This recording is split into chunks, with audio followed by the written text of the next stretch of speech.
Ce n'est pas encore le money time à Saint-Omer, pas encore l'heure de la grande explication. Et pourtant, la pression est montée d'un cran aujourd'hui parmi les 63 rescapés du Hauts-de-France Golf Open.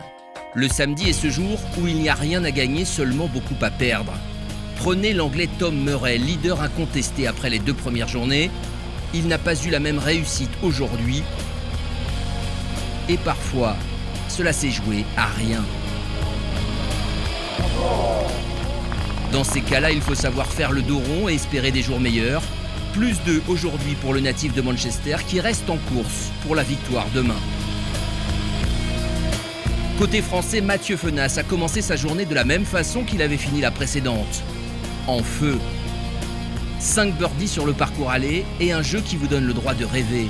La suite sera beaucoup plus difficile, mais peu importe. Avec une 2e carte consécutive sous le par, le Toulousain sera l'un des prétendants à la victoire dimanche. C'est toujours plaisant d'être en haut du tableau de toute façon, donc c'est pour ça qu'on s'entraîne tous les jours.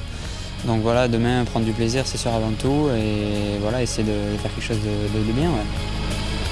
Son partenaire du jour se nommait Robin Sigrist. Leader au soir de la première journée, le Parisien joue le par aujourd'hui.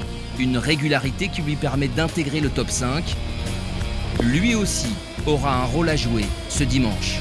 C'est sûr que la tête n'est pas loin, donc ouais, c'est sûr que c'est intéressant pour demain. J'ai mis beaucoup de putts à la fin qui m'ont bien sauvé.